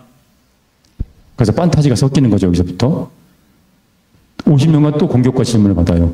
알았어. 그러면 그랬다 치자. 그러면 어떻게 할 건데? 나는 도저히 내 꼬락지를 보니 네 꼬락지를 보니 네 꼬라지를 보니 다 중생인 것 같은데 다 인정한다 치면 어떻게 할 건데? 보살도 닦으면 돼. 그래서 막 보시면 알겠지만 막 이렇게 막 연비하는 것도 나오고 그래요. 막 몸뚱이 태우는 거, 팔 태우는 거, 그 다음에 막 관세음보살 나와가지고 막 구호군을 하는 거. 보살행하면 돼. 그렇게 해서 법화경의 사상적 구조가 짜여집니다. 물론 조금씩 품별 다르긴 한데 이 법화경이 왜 3번에 걸쳐서 이렇게 결집되었는가를 고민하다 보면 법화경의 3가지 사상적 핵심의 틀이 나와요.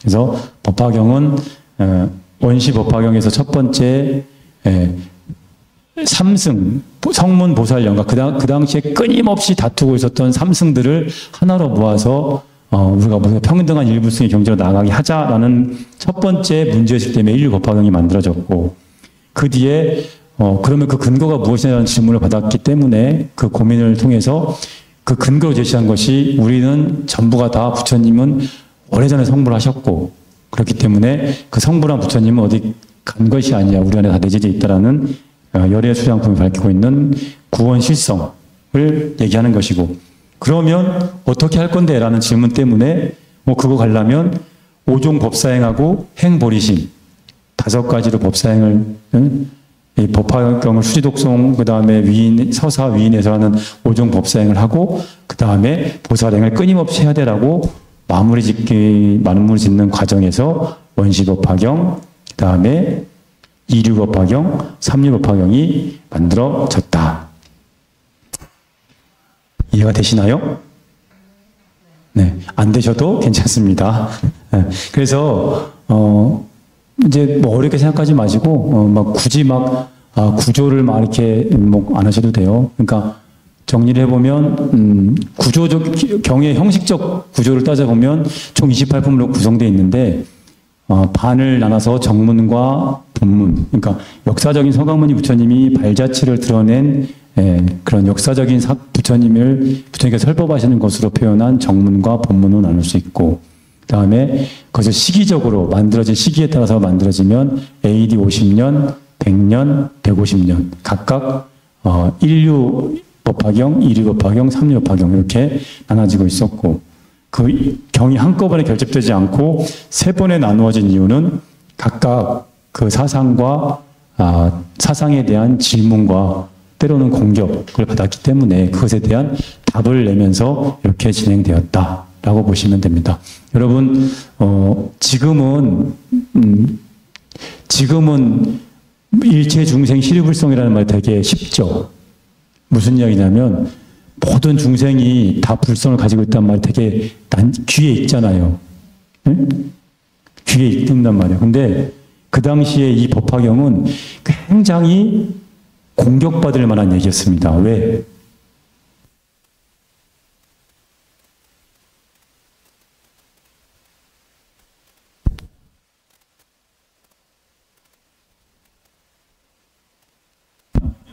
서가모니 부처님이 나오면 그 시대는 석가모니 부처님만 나와야 되는 거예요. 무슨 이야기냐면 부처님이 한번 출연하시면 더 이상 부처는 못 나오게 돼 있어요. 그 당시에 교리적으로. 연등불이 나오면 그걸로 끄셔야 돼. 그러니까 언감생신 만중생이 성불을 할 수 있다는 얘기는 그 당시에 굉장히 파격적인 얘기인 거예요. 지금 우리는 대승불교권에 있으면서 끊임없이 집안에 있는 남편 부처님, 부인 부처님, 자식 부처님, 이렇게 누구나 다 신류불성이라는 말 쉽게 하지만 그 당시에는 상상조차, 그래서 그 당시에는 깨달음을 얻어도 붓다라는 표현을 못 써요. 뭘 붙입니까? 아라한. 그때 경전 결집의 결정적인 분열이 된 것 중에 오사비법이 있었죠. 깨달음의 최고 경지에는 아라한을 막 까내리는 내용이 5가지가 있었기 때문에 그거 굉장히 논쟁이 됐었던 시기예요. 언감생신, 야, 너도 부처 될 수 있어라는 말이 가당키나 하겠습니까? 지금은 너무나 쉽게 우리가 귀에 익숙해서 그래, 별 내용 아닌데라고 생각하지만 굉장히 파격적인 내용이죠. 부처가 될 수 있다는데. 그리고 매우 불경스러운 불손한 그런 생각이죠. 그래서 대승불교 그러니까 장로, 그 상자부의 그 장로들이 봤을 때 대승불교의 그 제가자들은, 그 다음에 거기에 동조한 일부 출가자들은 굉장히 불손했던 겁니다. 부처가 되려면, 붓다가 되려면 3아생직업을 닦아야 된다는데, 법화경에 보면 뭐가 나와요? 용녀, 8살의 용녀 딸. 축생의 용왕의 딸이 8살 된 그것도 여자가 바로 성불하는 게 또 나오거든요. 그러면 너무나 불경스러운 거지. 3아생직업을 닦아도 될까 말까 한 붓다의 지위를, 더군다나 여자의 몸으로, 더군다나 어린 8살짜리가. 그뿐만이 아니에요. 악인 성물도 나오고, 제바달타품, 제12 제바달타품에 보면, 여기 이제 용녀 성물이 나오거든요. 제바달타가 가당키나 하니까, 악인이 무간지옥에 떨어졌던 악인이 이렇게 성불한다는 게, 그 당시에 너무나 파격적이었던 내용인 거예요. 근데 후대에 이제 법화경을 접한 사람들이, 그래서 이것을 화엄경과 더불어서 가장 최고의 경전이라고 치는 이유가 바로 이겁니다. 우리 중생을 가장 존귀한 자리로 회복시켰기 때문에, 정말 모든 중생을 가장 존귀한 자리로 회복을 시켰기 때문에 대승불교의 꽃이라고 이렇게 표현하는 거예요. 지금은 우리가 보면 별 내용 없는 것 같은데 그냥 뭐 말도 안 되는 허황된 얘기인데 그러지만 그 당시에는 이게 비유와 이야기, 스토리텔링의 형태를 빌려서 얘기했기 때문에 굉장히 좀 이렇게 약간 뭐 이렇게 체계적이지 않은 것처럼 보이지만 이런 나름의 체계를 갖고 있었기 때문에 그 당시에 굉장히 쇼킹한 얘기였다라고 보시면 됩니다. 시간이 얼마 없어서 그 당시에 그 시기적 상황만 조금 살펴보고 다음 시기로 만들어 볼게요. 아까 경전이 세 번에 걸쳐서 만들었다고 했잖아요. AD 50년, 그 다음 100년, 150년. 자, 그러면 이렇게 시기를 산출할 수 있는 근거가 뭐지? 라는, 당연히 궁금증이 드시겠죠. 이 경전을 보다 보면 그 경전 안에 들어있는 내용 혹은 경전 안에 들어있는 낱말, 예를 들어서 AI라는 현대에 쓰는 말을 50년 전에, 100년 전에 쓸 수 있었을까요? 안 되겠죠. 후대의 사람들이 AI라는 말이 나온다라 하면 2025년 언제쯤 이렇게 판단할 수 있겠잖아요. 마찬가지로 그 법화경도 경의 시기를 왜 AD 50년, 100년, 150년 정도 이렇게 잡을 수 있는가에 대한 여러 가지 이제 근거들이 경에 나와 있거든요. 그런 것들을 쭉 동합했을 때 최대 200년을 AD 기원 후 200년을 넘지 않는다라는 결론을 낸 거예요. 왜냐하면 아까 얘기했던 그 용수보살이 대지도론이라는 책에서 법화경의 여러 부분을 인용을 하는데 그때 이미 28품 완성된 부분들을 인용을 하는 부분이 나오거든요. 그러니까 최대한 AD 200년은 넘어가지 않을 것이다라고 일단 그걸 잡고 시작을 하는 거죠. 근데 이제 그러면 어떤 것들이 있는가? 그 44페이지 한번 봐볼게요. 드디어 우리가 이제 경문을 한번 볼 수 있는 시간이 왔네요. 그 앞에 묘법이라고 붙은 것, 그 다음에 끝에 연화경이라고 붙은 것은 모법 연화경의 그 경전을 그대로 인용한 겁니다. 인용 표시예요. 묘법과 연화경은. 묘법을 시작하는 부분이고 연화경 끝에 나오는 건데 그 우리말 법화경 신해품에 보면 제4 신해품에 보면 이런 내용이 나와요. 세존이시여 그때 빈궁한 아들은 품팔이로 전전하다가 아버지가 사는 집에 우연히 이르게 되었습니다.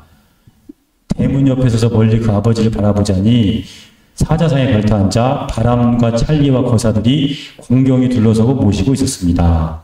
아버지는 값이 10,000,000냥이나 됨직한 진주 영락으로 몸을 치장하였고 관리인과 일반인 그리고 하인과 시종들이 손에 흰 불자를 들고 좌우에 서 있었습니다.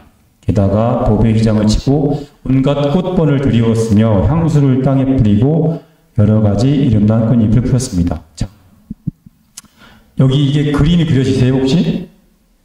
이 당시에 이 빈궁화 이게 이제 비유에 나오는 건데 여기 장자하고 이제 그러니까 사회말로 지금 우리 시대로 얘기하면 뭐예요? 굉장히 부자인 집에 집을 나간 아들이 이제 빈궁한 게 장자 공자인데 이 거부장자 아들 집에 이제 아들이 집을 나가서 아버지하고 떨어져 있다가 이제 우연히 아버지 집에 딱 들어갔는데 그 아버지를 이렇게 보고 나서 그 모습을 묘사한 거거든요. 근데 어떻게 돼 있어요? 아버지가 딱 이렇게 앉아있고 사자상에다 발을 딱 던지고 앉아있고 바라문하고 찰리가 뭐예요? 찰제리, 크샤트리아, 인도의 사상계급 있잖아요. 무사계급을 크샤트리아 그러는데 크샤트리아를 한문으로 옮기면 찰제리, 찰리 그러거든요. 무슨 얘기냐면 사제계급하고 무사계급이 그 당시에 이 장자, 고부장자는 그 밑에 계급이란 말이에요. 그죠? 상인 계급인데 바이샤 수두라에서 바이샤 계급인데 그 윗계급들이 바라문하고 크샤트리아 계급, 사제 계급하고 무사 계급이 뭐예요? 공경이 둘러서서 모시고 있었다라고 표현 나오죠. 그러니까 이게 뭐예요?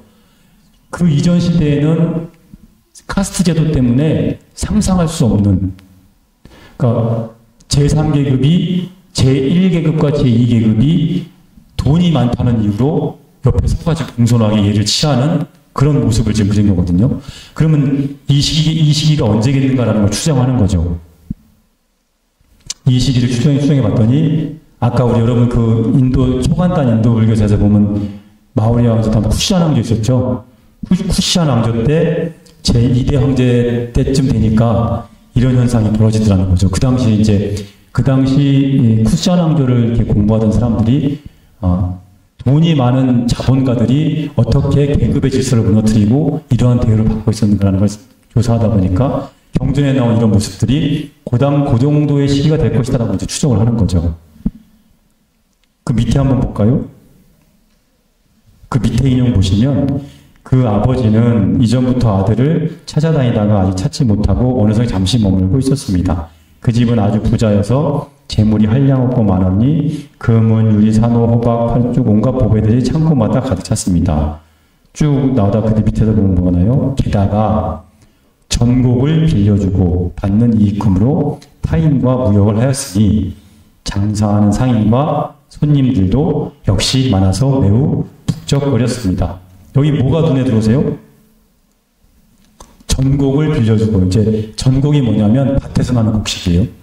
밭에 나는 곡식을 빌려주고 받는 이익금. 이거 뭐예요? 이자놀이 하면서 이자놀이. 예, 일종의 금융업을 한 겁니다. 금융업이 발달됐고 무역업을 하고 무역이 활발하게 되고, 그죠?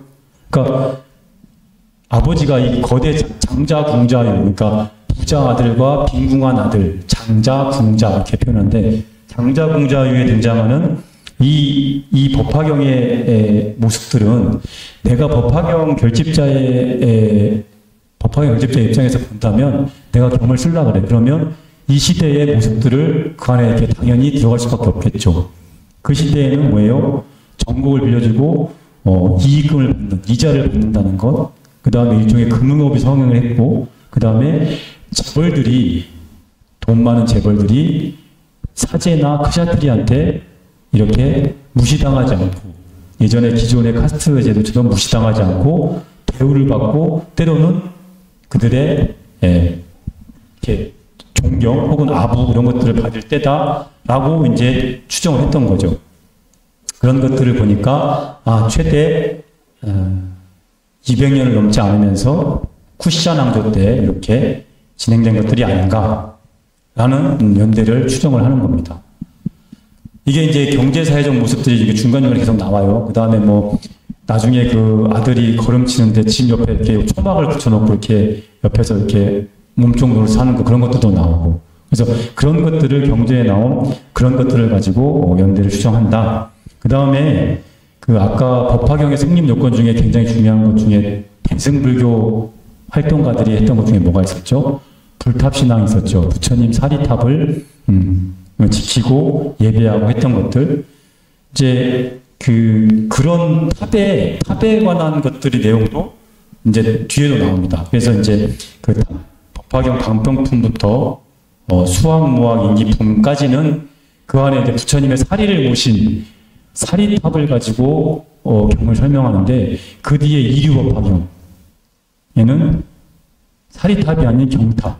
이게 여러분 스투파하고 짜이티하고는 달라요. 똑같은 탑인데 스투파라고 하는, 우리가 알고 있는 탑은 전부 스투파라고 해서 그 S를 약하게 발음해서 투파 탑하다가 이렇게 탑으로 변천된 거거든요. 근데 똑같은 탑인데 스투파하고 짜이티하고는 틀립니다. 스투파에는 부처님의 사리를 온전히 모신 거고, 짜이티하는 탑인데 부처님 사리를 못 모신. 대승불교 운동가들이 많아지면서 부처님 사리를 못 보고 있을 거 아니에요. 부처님 사리는 기존에 한계가 있을 것이고, 그런 대승불교 운동가들이 일어나면서 부처님 사리 대신 탑 안에 뭘로요? 자신들이 지은 경전을 봉헌하기 시작합니다. 그러면서 사리탑이 아닌 경탑, 경을 넣은 형태의 그런 경탑이 유행하는 시기가 오죠. 그런데 공교롭게도 부처님의 그 인류 법화경 이후에 인류 법화경 보면 경탑, 사리탑에서 경탑으로 넘어가면서 법화경을 넣은 곳이, 법화경을 모신 곳이 탑의 그런 모습과 똑같이 존경받을 만하다는 그런 것들이 수없이 반복되면서 스투파에서 짜이티아라고 하는 똑같은 탑이지만 사리탑에서 경탑으로 넘어가는 그 시기적 변환들을, 연대를 짐작하는 것들이 나오는 거죠. 그래서 이런 것들이 아무래도 보면 그런 것들이 다 나와 있지 않겠는가라는 추정을 해볼 수가 있는 겁니다. 그 다음에 사상 구조에 따라서도 경을 추정할 수 있는 거고요. 자, 아직도 할 얘기는 다 못했는데 이제 마무리하겠습니다. 5분 남아서.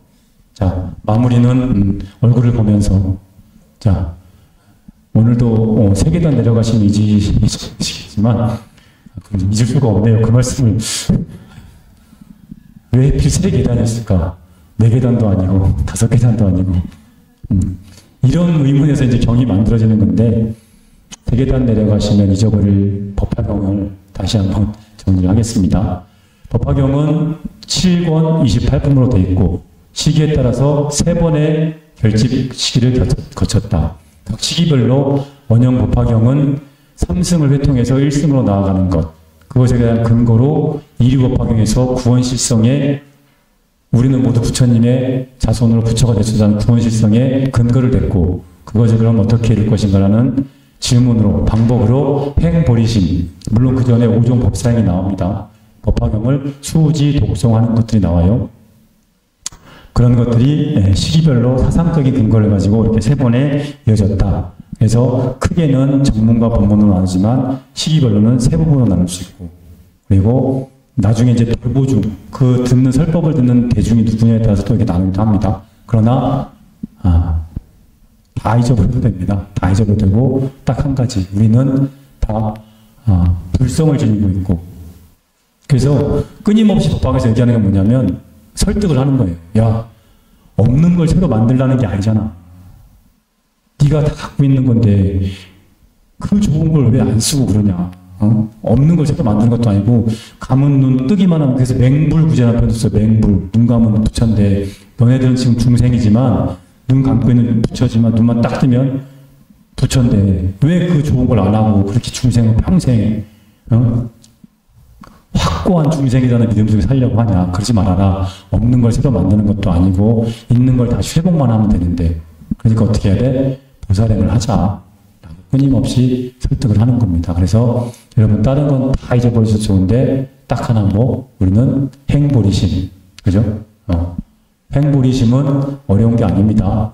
내 욕심을 조금 줄여가면서 함께 살려고 하는 노력들을 하는 것. 지금 환경연대에서 하고 있는 환경보살 마찬가지죠. 그리고 끊임없이 작은 마음이지만 함께 하려는 마음을 내는 것들, 그런 것들이 다 해당된다고 봅니다.